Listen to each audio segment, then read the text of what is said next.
భద్రాద్రి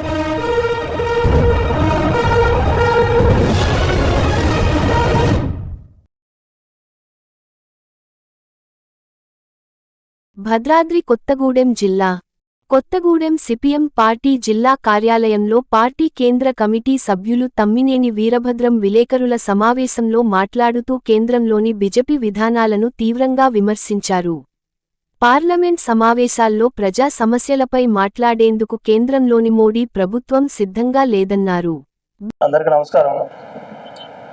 చాలాసేపటి నుంచి wait చేస్తున్నట్టారు. Sorry, నేనే కారణం. దానికి లేటుగా బయలుదేరాల్సి వచ్చింది. ఈరోజు మొత్తం దేశ ప్రజలు ఎదుర్కొన్న ముఖ్యమైన సమస్యలు నిన్న పార్లమెంట్లో చర్చకు ప్రయత్నం జరిగింది. కానీ చాలా సమస్యలు చర్చించడానికి బీజేపీ మోడీ ప్రభుత్వం సిద్ధంగా లేదు. ముఖ్యంగా కుట్రపూరితంగా సాగుతున్నటువంటి బీహార్ ఓటర్ల ఇంటెన్సివ్ రివిజన్ ఏదైతే ఉందో దాని గురించి చర్చించడానికి ప్రభుత్వం సిద్ధంగా లేదు. ఇప్పటికే బీహార్ రాష్ట్ర వ్యాప్తంగా ఆ రివిజన్ అనేది పూర్తి చేయబోతున్నారు. ఇంకొక 3 రోజుల్లో ఓటర్ లిస్టు కూడా ప్రకటించాల్సింది షెడ్యూల్ ఉంది. ప్రతిపక్షాల ఆందోళన గమనించి కానీ వాస్తవంగా బీజేపీ ప్రభుత్వం తీసుకున్న చర్య రాజ్యాంగ విరుద్ధంగా ఉంది. కాబట్టి ఈ దేశ అత్యున్నత న్యాయస్థానం సుప్రీంకోర్టు కూడా దానికి అబ్జెక్షన్ తెలియజేసింది. ఓటర్ రివిజన్ అంటే ఉన్న ఓటర్లకు అదనంగా రావాలి తప్ప ఓటర్లు తగ్గింపు ఉండకూడదు అనేది సారాంశంగా సుప్రీంకోర్టు తీర్పున్నది.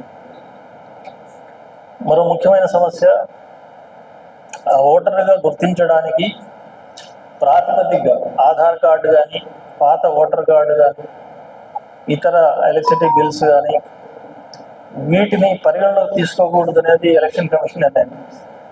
ఇది రాజ్యాంగ విరుద్ధం. కేవలం బర్త్ సర్టిఫికెట్ అట్లాగే వాళ్ళ భూమి రికార్డులు ఇట్లాంటివి మాత్రమే పరిగణిస్తామని చెప్తున్నారు. సుప్రీంకోర్టు ఆ ప్రశ్న కూడా వేసింది. వాస్తవానికి బర్త్ సర్టిఫికెట్ కూడా అంటే వాళ్ళ ఆధార్ కార్డు ఎందుకు తీసుకోవట్లేదనే ప్రశ్న గవర్నమెంట్ చెప్పే సమాధానం ఏంటంటే ఆధార్ కార్డులు నకిలీవి సృష్టిస్తున్నారు. సుప్రీంకోర్టు అడిగింది ఏంటంటే నకిలీ సృష్టించింది ఏమైనా ఈ దేశంలో ఉందా? ఆధార్ కార్డు ఒకటే కాదు, మీరు చెప్పే బర్త్ సర్టిఫికేట్ కూడా నకిలీ సృష్టించవచ్చు. దానికి ఒక ప్రత్యక్ష సాక్ష్యం కూడా చెప్పారు. మహారాష్ట్ర గవర్నమెంట్ ఇటీవల ఒక 42,000 మంది ఉద్యోగుల్ని అవేన్స్లో పెట్టింది. వాళ్ళు బర్త్ సర్టిఫికేట్ తప్పుడు సర్టిఫికేట్లు ఇచ్చి ఉద్యోగాలు పొందారనేది అభియోగం. 42,000 మంది రాష్ట్ర ప్రభుత్వాన్ని మోసం చేసి 2 ప్రభుత్వ ఉద్యోగం చేశారంటేనే ఈ దేశంలో ఎన్ని నకిలీ తయారవుతున్నాయి అది అర్థమవుతుంది. దాన్ని బట్టి నకిలీ అనేది కాదు, మెయిన్ ఉద్దేశం ఏంటంటే ఆ రాష్ట్రంలో మైనారిటీ ఓట్లు తగ్గించాలనేది బీజేపీ యొక్క లక్ష్యం. చాలా కాలంగా బీజేపీ యొక్క మత రాజకీయాలు నడుస్తున్నాయి. మెజారిటీ హిందువుల్ని కన్సాలిడేట్ చేసేదానికోసం క్రిస్టియన్లు ముస్లిం మైనారిటీలు వీళ్ళందరినీ ఈ దేశస్తులు కాదని, వాళ్ళు బంగ్లాదేశ్ నుంచో పాకిస్తాన్ నుంచో వలస వచ్చిన వాళ్ళని, అందువల్ల ఈ దేశం నుంచి వెళ్ళగొట్టాలని గతంలో ఎన్పిఆర్ తర్వాత సిఏఏ సిటిజన్ అమెండ్మెంట్ యాక్ట్ ఇట్లాంటివన్నీ తీసుకొచ్చారు.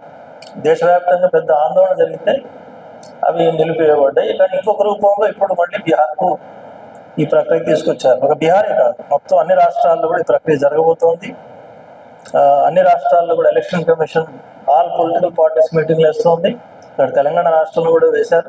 ఇటీవల మేము హాజరయ్యాం, మా అభ్యంతరాలు తెలియజేశాం. ఇది జరగడానికి వీల్లేదని చెప్పాము.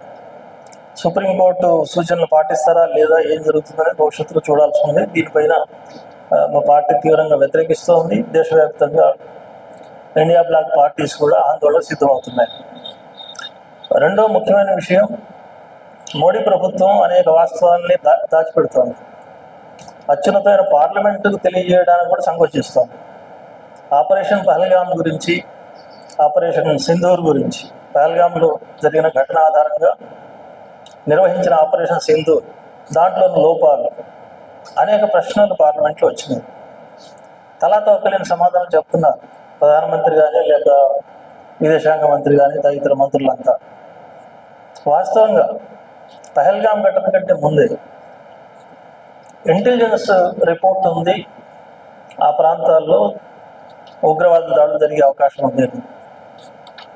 ఆ వార్తల ఆధారంగానే అంతకుముందు ఫిక్స్ అయినటువంటి ప్రధానమంత్రి మోడీ గారి యాత్రను కూడా రద్దు చేసుకున్నాడు. ఆయన రద్దు చేసుకోవడం మంచిది, ప్రధానమంత్రి రిస్క్లో పోవాలని మనం కోరుకోం. కానీ అట్లాంటి ఇన్ఫర్మేషన్ ఉన్నప్పుడు ఆ విహారయాత్రకు వెళ్ళడానికి ఎందుకు ఆంక్షలు పెట్టలేదు? ఒకవేళ ఆంక్షలు పెట్టకపోయినా బందోబస్తు ఎందుకు చేయలేదు? అక్కడున్న సెక్యూరిటీ ఏర్పాట్లు ఏంటి? ఈ ప్రశ్నలకు ఎక్కడా కూడా సమాధానం లేవు. అట్లాగే దేశవ్యాప్తంగా హిందూ ముస్లింలందరూ ఐక్యంగా వీధుల్లోకి వచ్చి ప్రదర్శనలు చేస్తుంటే, ఐక్యత ప్రదర్శిస్తుంటే పహల్గాం ఘటన నిరసనగా బీజేపీ ఆర్ఎస్ఎస్ మాత్రం ముస్లింలను రెచ్చగొట్టడానికి ప్రయత్నం చేశారు. కాశ్మీర్లో ఉగ్రవాదులు అనే పేరు పెట్టి ముస్లిం యువకులు కాల్చి చంపేశారు, వాళ్ళ ఇల్లు బుల్డోజర్లతో కూలగొట్టేశారు. అట్లాగే ఉత్తర భారతదేశంలో అనేక రాష్ట్రాల్లో ముస్లింలపైన దాడులు జరిగినాయి.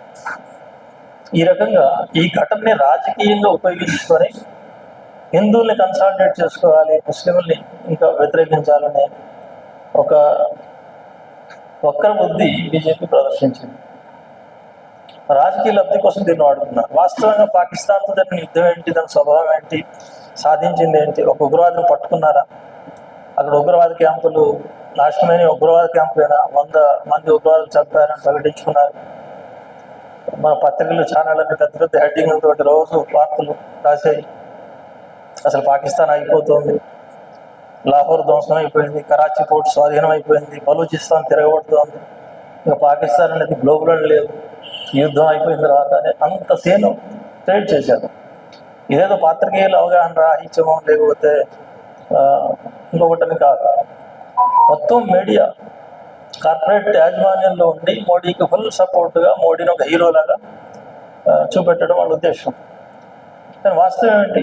ఇండియన్ మీడియా ఇలా ప్రవర్తించడాన్ని ఇంటర్నేషనల్ మీడియా చూస్తే చాలా అవహేళన చేస్తుంది. ఇండియాలో పత్రికా రంగం ఎంత దిగజారిపోతుంది, ఎంత అవాస్తవికంగా వ్యవహరిస్తోంది, ఎంత ఊహాకల్పనతోటి వార్తలు వస్తున్నాయి అనేది మీరు ఇంటర్నేషనల్ మీడియాలో ఒక అమెరికా, చైనా లాంటి పెద్ద దేశాలు